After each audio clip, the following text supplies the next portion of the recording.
And we're live. Welcome everyone to this evening's webinar delivered by the fantastic Mr. Brad Lotz. This system is all about building systems for peak performance. And this is something that all of us live by at Kaizen Summit. And we're very, very lucky to have one of our newest members to the team delivering with us. So a little bit of housekeeping. If you have questions, put them in the chat. I will get to as many as I can through the presentation. If you could keep yourselves on mute, that would be fantastic. It disrupts the flow of the webinar if people are asking questions as we go along. So keep them to the chat. I'll get to as many as we can, and we'll aim to stick to 30 minutes as best we can. But from here, that is me done. I will hand over to the fantastic Mr. Brad Lotz. Thanks very much, Ben. Cool. Good evening, everyone. Hope you're all well. So I'll just get started and kind of tell you, like you can see on the screen, hopefully you can see building systems for peak performance and why structure beats motivation. I'm going to try and keep it for 30 minutes, like Ben said, but I like to waffle, so I'll try and not do that. So who are we? So Kaizen Summit is built by veterans, the Armed Forces and Emergency Services. We help individuals take ownership of their performance, one discipline at a time. Everything we teach comes from real experience under real pressure. Our associated leadership mentors are trained by echelon front and grounded in practical real-world leadership. And if we've got time later, I can give you a little explanation of what my job entails and the kind of pressures I feel in my job, and hence why this kind of lecture is appropriate to me as well. So why listen to us? Every member of our team has experience operating under sustained pressure, be it military, fire service, emergency services, business, everything. Kind of everyone's got experience in different levels. We have led, coached, and mentored people in demanding environments. We teach practical systems, not abstract theory, and we focus on tools that can be applied in real life, not ideas that only sound good in the classroom. So the promises today, so these are the kind of points that I'm hoping you guys all take away when we finish this lecture.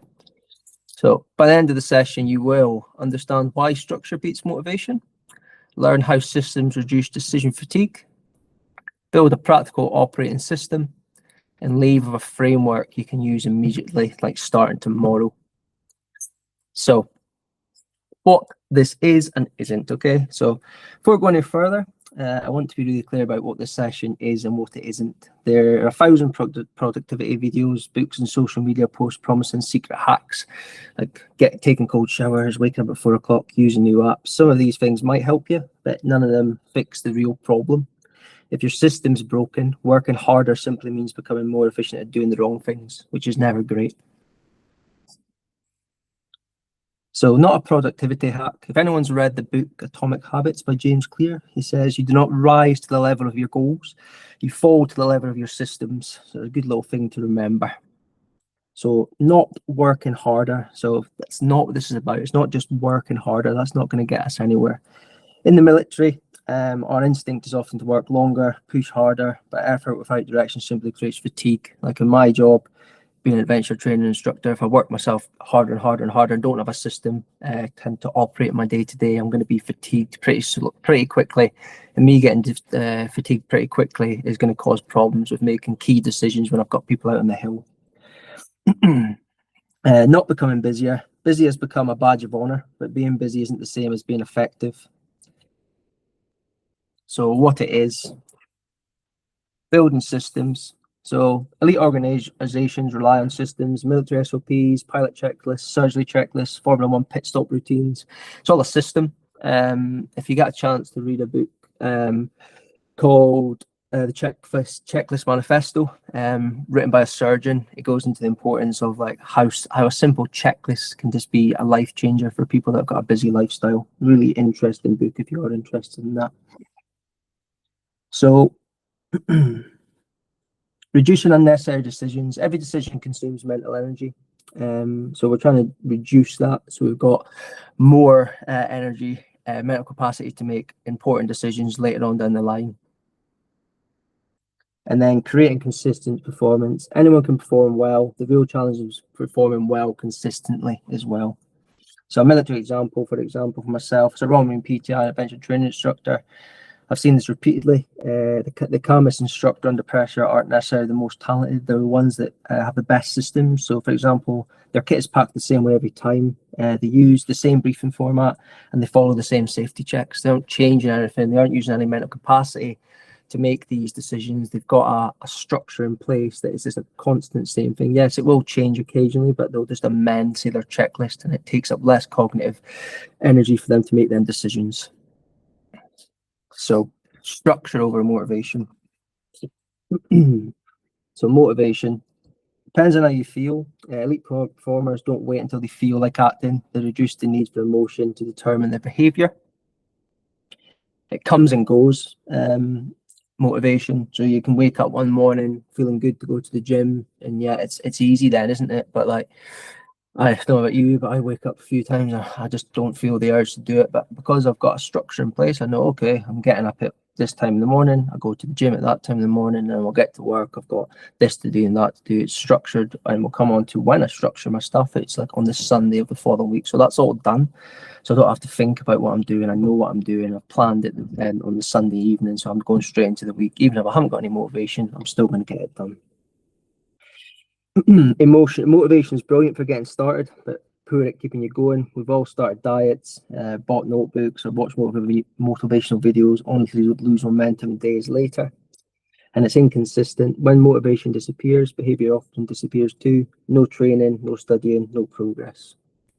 Okay, so structure removes unnecessary decisions. So like I spoke about before, once we've got that structure, and we'll go into a few ways we can structure a day later on in the lecture, it's just going to make your day a lot easier. You don't have to think about what you're doing, you know what you're doing, and then you've got more mental capacity to make them bigger decisions, because inevitably during the day, random things fly at you, a job that's going to come at you really quickly that you weren't expecting, but hey, we've got that mental capacity now because you've got your checklist, you don't have to think about it as much, and you're ready to take on that challenge.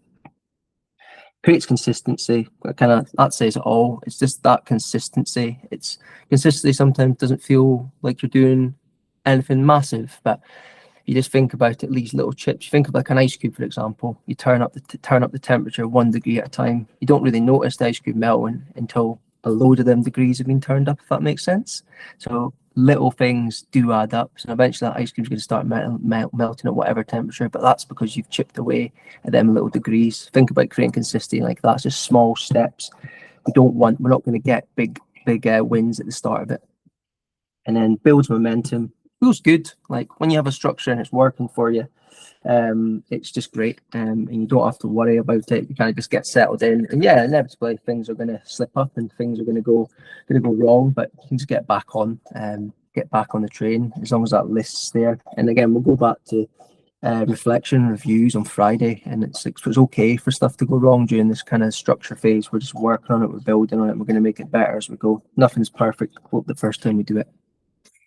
And works with no motivation. Yeah, we're not always motivated, are we? And that getting up in the morning, not having any motivation, doesn't mean we've got to stop our day. Doesn't mean we've got to stop our structure. It's there. We've kind of set it. We're building. Without motivation, it'll still work. And there's just a little thing on the screen for you to have a read of. The real problem, most people don't have a motivation problem, they just have a structure problem, because we can't all stay motivated every single day. It's impossible. And if you know how to do that, you need to tell me, because I don't have a clue. Okay, so why systems reduce decision fatigue? Okay, so every decision consumes cognitive resources. So every decision, no matter how small, requires the brain to process information. So think about your morning. What time should you get up? Like, that's taking capacity away. Should I hit the snooze button? What should I wear? What should I eat? Which email should I answer first? That's all taking up energy from your decisions. So you can have all that planned out on the Sunday. You know what you're wearing, you know what you're having for breakfast, you know what your first task is at work. Saves so much energy then to focus on important things, like potentially you might be doing fizz for yourself. And then decision quality declines over time. So if you think about it, if you're making all these small decisions about what to eat, like for lunch, like you've not made your lunch, you're not sure what time you're doing fizz, you're thinking about all this in your brain, and one, you can't focus on what you're doing because your brain's wandering. Our attentional control and our attentional focus on humans is doesn't take much for us to get distracted. So we're making all these decisions, but again, structured, we know what we're doing, so we don't have to make them decisions.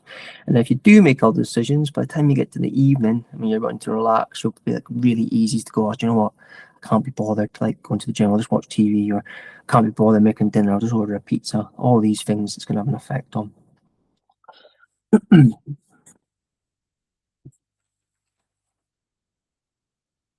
So systems automate routine decisions. Okay, so a system makes the decision once you don't have to make it repeatedly. For example, training is already scheduled, meals are planned in advance, weekly reviews happen at the same time every week. The system removes unnecessary choices. And then, like I mentioned before, the mental energy is reserved for high impact decisions, depending on what job role you have. Emergency services, military, business, when things come at you out of the blue, you've got more mental capacity then to deal with them, because all these smaller decisions have been made for you on a Sunday night when you're at home. Okay, so building your operating system. So this is just a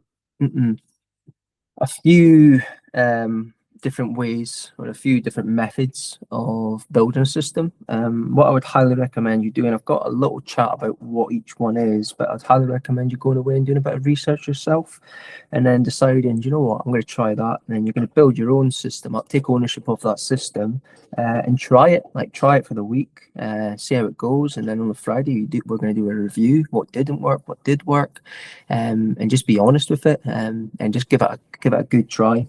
So first one, help us think better. So weekly review.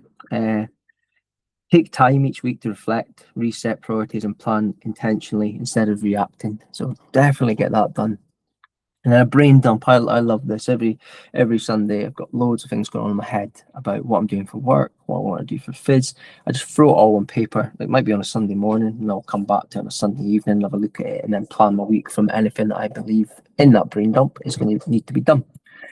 The rule of three, identify the three most important outcomes for the day to maintain focus on what matters the most. And you might have a few things that are important to you, but a simple system like doing it alphabetically, for example, if you've got 3 tasks that are priority, for example, I just did a major expedition recently, and the 3 kind of priority tasks for me. So this wouldn't happen if I didn't have accommodation, didn't have equipment, didn't have transport, and didn't have people to go on the expedition.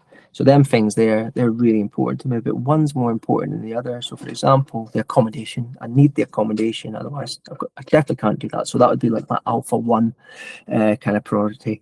Alpha 2 would then be the transport, or then the people, and then I just go down my list of what's important and what I need to get done first.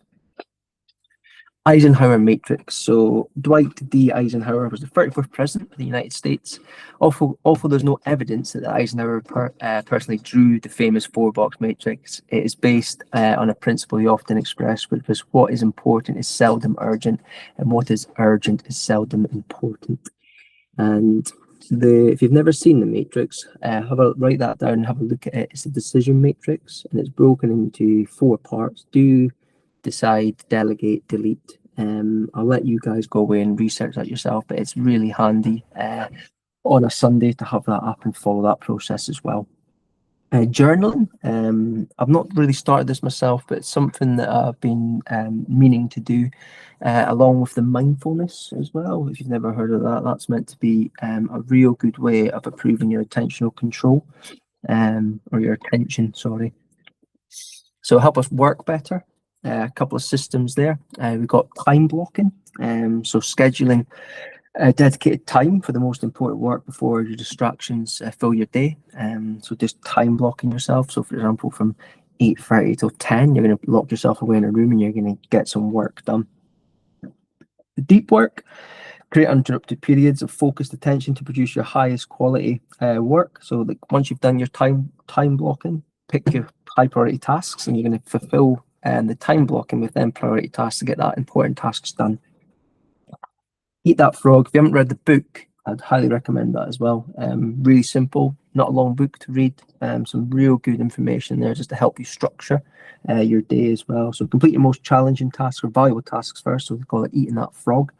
And it reduces procrastination, because what we tend to do is we'll have a list of jobs that you want to do, and you'll have loads of little jobs, and you'll do the little jobs first, because what we're chasing is that release of endorphins and getting happy and getting excited about stuff and thinking like we've done something big. So we'll do all them little jobs, but the little jobs actually don't do anything. It's the 3 big jobs that we should have done, but because they're a bit lengthy, we've just been like, oh, I can't really be bothered with that. But I want to feel good, so I'll do little jobs, but like we have to force ourselves to do them big jobs and get them nipped. Pomodoro technique. So work in short focus intervals with planned breaks to maintain concentration, avoid burnout. So again, the time blocking thing, I did say like from 8 to 10, but some people maybe don't work that well. Maybe you get distracted, maybe you work in 30-minute blocks, maybe you work in 45 minutes, whatever it is, trying to find out. And this is when it comes to going back to reflecting and reviewing what you're doing throughout the week. So you might find that your time block of an hour and a half is too much. I can't focus for that long. And maybe every 30 minutes you get up, you go for a walk, you get a drink of water, have a sip of coffee, whatever it is, and then get back to it again. And then the 80-20 rule, identify the small number of tasks that generate the greatest result and prioritize them first. So have a look at them, note these down, and do a little bit of research on yourself and see what you think, and then live better. So habit stacking. So habit stacking, say for example, for myself, I do a lot of climbing, and I want to get stronger at climbing. But sometimes I feel like, oh God, I've got loads on. How can I get some, say, fingerboard training in? So like for myself, I'm making a cup of tea, boil the kettle, boil on the kettle. Kettle takes 2 minutes to boil. I'm going to get on the fingerboard for 2 minutes, do that. And then once the kettle's boiled, get off the fingerboard, can't go and put my tea bag in the cup, let it brew for 2 minutes, another 2 minutes on the fingerboard. So I'm putting the fingerboarding into a habit that I always have. So like for me, I always have a cup of tea at night. So that would be like a habit I'd add. So I'm not adding a new habit which thinks to myself, oh God, I've got to do this extra thing now. I'm just putting it into like a habit that I already got. An easier one to think about is flossing. People just implement flossing when they brush their teeth, because they brush their teeth every day. So they implement the flossing, so you don't feel like you're adding anything in or doing extra work. It's just habit stacking on top of that. And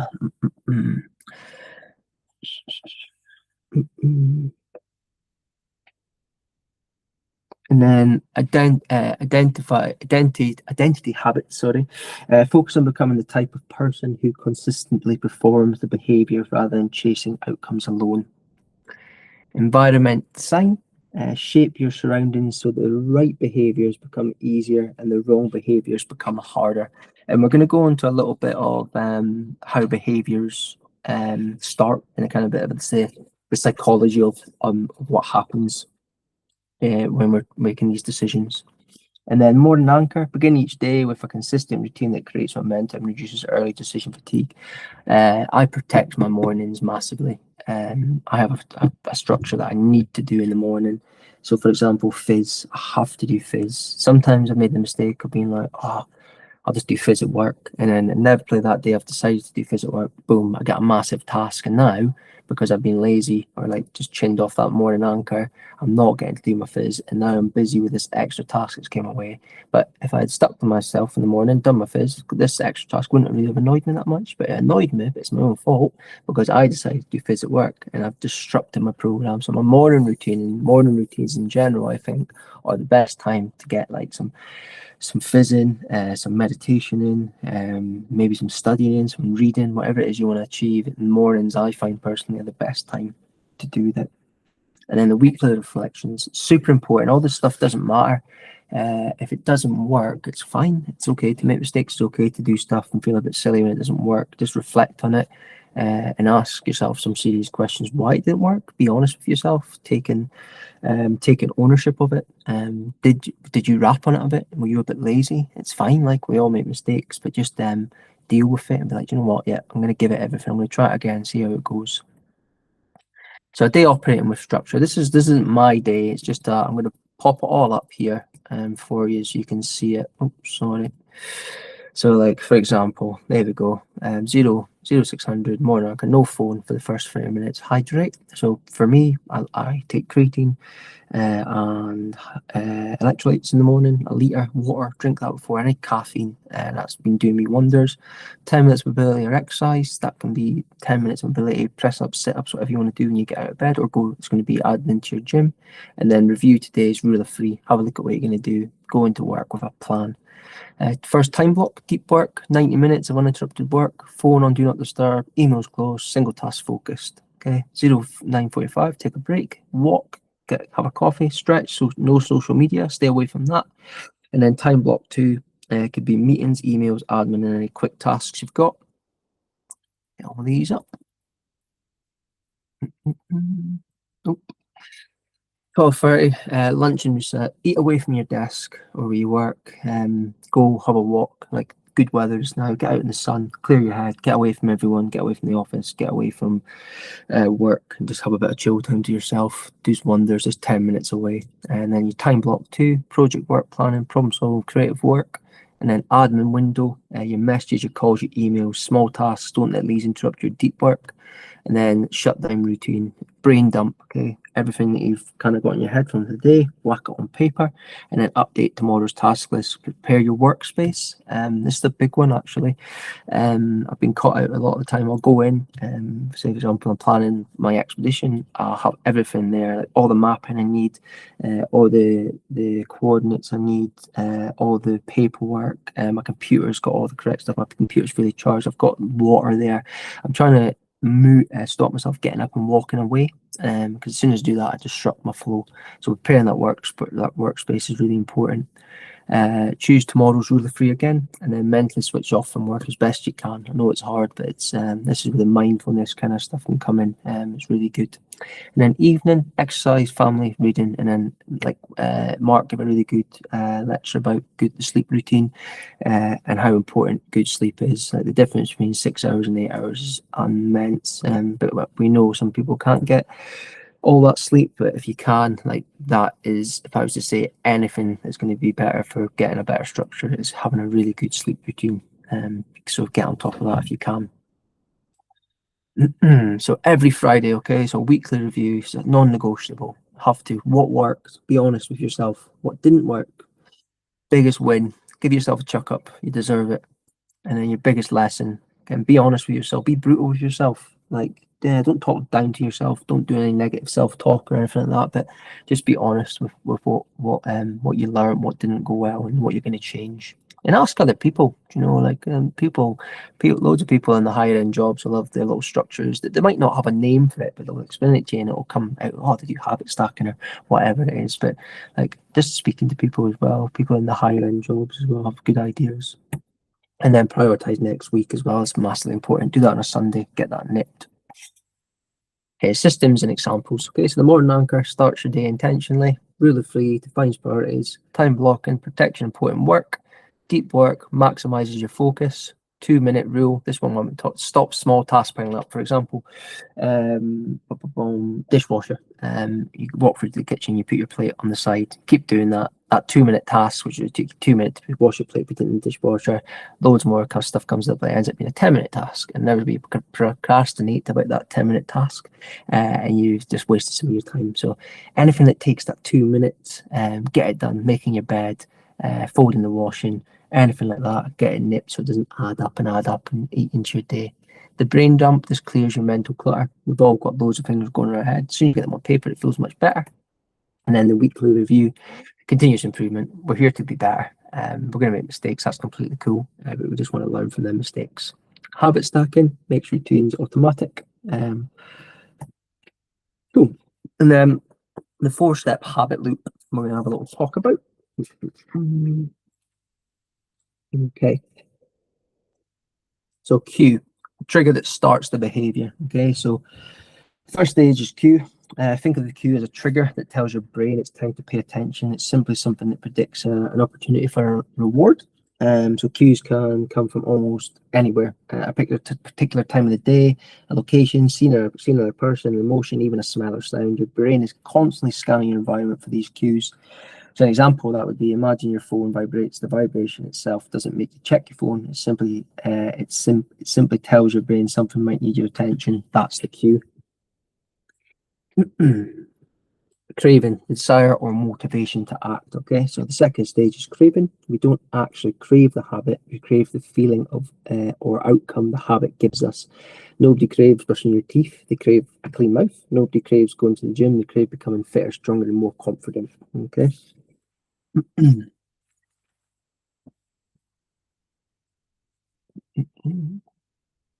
So response, the response is the behavior itself. Okay, the behavior or the action you take. So whether we perform the behavior depends on how motivated you are, how easy the behavior is. So if your running shoes are already by the door, you're more likely to run. If your phone is beside you while you're trying to work, you're more likely to pick it up. Example, cue, the cue would be finish work. The craving, I want to feel healthier. The response is go to the gym. That's like an example. And then the reward, the outcome that reinforces the habit. The reward satisfies the craving and teaches the brain whether the behavior was worth repeating. If the reward feels worthwhile, the brain remembers it. Over time, the brain connects the cue directly to the reward, making the habit automatic. Again, example, you complete a workout and feel proud, energized, and accomplished. The next time you finish work, your brain expects the same reward. So you're building these habits, and that's how it works. So every habit follows the same pattern: cue, craving, response, reward. The more often that loop's repeated, the less conscious effort is required. Eventually, what once required motivation becomes automatic. Just a little bit of an insight into how the habit loop, and that comes from the book Atomic Habits as well. Okay, so you challenge them. So pick an area of your life that you think might need a little bit more structure. What's your objective? What are you trying to achieve by picking that area? What do you want to get? And then the process from the lecture. Hopefully you've got enough information there, enough tools for the toolbox, as we say, to go away and maybe start designing your own kind of your own loop or your own structure to try it and then own it. Like really own it, go all in and then test it out and see how you get on, and hopefully it will help you. Don't think about starting it on if you've got time tonight, do it for tomorrow. Like that whole, oh, I'll do it on Sunday, I'll do it on this day. Do it today, do it tonight, start today, get used to it. Like wake up in the morning tomorrow, do 10 minutes of stretching, to go to bed tonight, and that book you wanted to finish, maybe just read for 2 minutes, read 10 pages, whatever it is. Start getting these habits ingrained. So structure is the architecture of performance, definitely is. Cool. Thank you very much for listening to that lecture. I really enjoyed putting it together for you. I learned a lot as well, and there's stuff that I've taken from that I'm definitely going to put into my work and my day-to-day work as well. Cheers for that. Thank you very much for listening. Thanks, Ben. Brad, that was outstanding. Genuinely massive amounts of information there, but information without application is wasted. So like you said there, take that action list, create an action plan and get after it. And if you need a follow-up, head to kaizen-summit.com. We've got a free assessment on there. It will assess where you are, where you want to be, and come and join the community site. We don't have any time for Q&A, so we'll stop the recording there, but we'll see you in the community. And again, one more time, thank you, Mr. Brad Lotz. Yes, thank you. Right, see you later. Hoofing. Cheers, mate. One